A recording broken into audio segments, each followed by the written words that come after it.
Imagine a peaceful Austrian town, so small it just hosts around 1,000 inhabitants. Now imagine the same town with up to 200,000 people once a year every spring. For decades, Reifnitz am Wörthersee was the center of the automotive universe. Today the streets are silent. The lake is calm. So what happened? The story of Wörthersee isn't just about the car meet ending. It's a case study of how a small town destroyed its own legacy by failing to manage the very thing that made it world famous. I think the official narrative, we did it for the environment, is only half the story. To understand how a town killed its own cultural legend, we need to look at three things. The rise. How did this tiny lake become a global mecca? The chaos. What made the event so impossible to control? The aftermath. What's actually happening there now? And who won? So let's start at the beginning. How did a sleepy lakeside village become the center of the automotive universe? It started in 1982, not in a corporate boardroom, but with one local restaurant owner named Erwin Neuwirth. He had a simple idea: bring Volkswagen Golf GTI owners together at his restaurant in Reifnitz. That first year, less than 100 people showed up. But Neuwirth tapped into something. The GTI wasn't just a car, it was a statement. As he later described it, it was a car for people who couldn't afford a Porsche, but still wanted the kick of putting their foot down. Within a few years the meeting exploded. Volkswagen itself noticed and jumped on board as an official sponsor in 2006, pumping millions into stages, exhibitions and concerts. The event grew to a peak of up to 200,000 visitors. It became the legend everybody wanted to become part of. But the GTI meeting wasn't just a party on a lawn. It was an economic engine. And to understand what was really lost, we have to talk about the industry that grew around this single weekend. Let's talk numbers.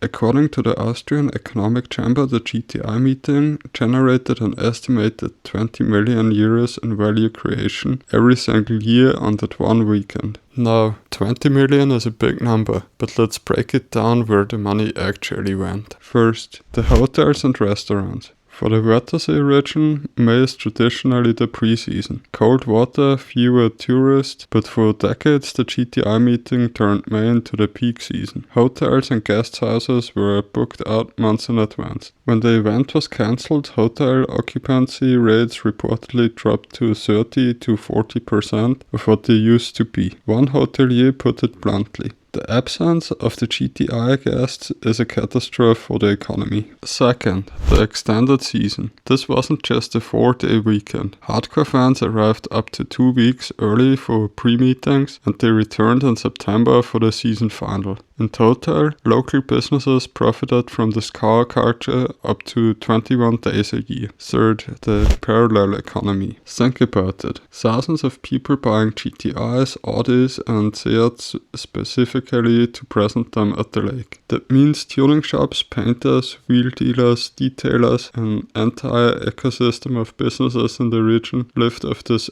annual cycle. It was an industry built on one question: what am I bringing to the lake this year? Gerhard Oleschko, the mayor of the neighboring Koitschach, didn't hold back. He said, a touristically valuable event was murdered. The economic damage cannot be denied. So if the event was such a goldmine, why destroy it? The official answer from the town Maria Wörth is simple: sustainability and climate protection. In early 2023, Mayor Markus Berdacher announced the town's new development program called Reifnitz 2030. The goal: a sustainable future. Conventional automotive mega events, he said, no longer fit in the vision. But was it really just about the environment? Let's look what was actually happening on the ground. The town of Maria Wörth only controlled the official show in Reifnitz, but the real action and the real problem was unofficial. For kilometers around the lake, on the winding roads perfect for racing, meetups turned into illegal street races, burnouts and massive noise pollution. Residents and spa guests, people who came for peace and quiet, were fed up. The situation spiraled completely out of control in 2022. Even though the official event was cancelled due to COVID restrictions, around 5,000 vehicles showed up anyway. The police had to issue 3,700 citations and confiscated over 400 license plates in a single weekend. The village of 1,000 people was drowning in a sea of 200,000 visitors. They only have 3 roads leading into town, all of them along the narrow lake shore. Logistically, it was a nightmare. Politically, it was a liability. So the town pulled the plug. They didn't try to reform it. They didn't try to downsize it. They just ended it. So what's happening now? Is the spirit of Wörthersee completely dead? Not exactly. It's just been relocated and sanitized. First, the official successor is an event called XS Car Night Wörthersee, held in the exhibition halls of nearby Klagenfurt. Ticket, security, noise limits, a controlled environment. It's still popular. The 2026 event is already sold out, with over 20,000 visitors expected. Second, Volkswagen itself took the official GTI meeting to Wolfsburg, Germany, the company's headquarters. Under the motto, Coming Home Reloaded, the event now lives in a stadium parking lot next to the VW factory. Third,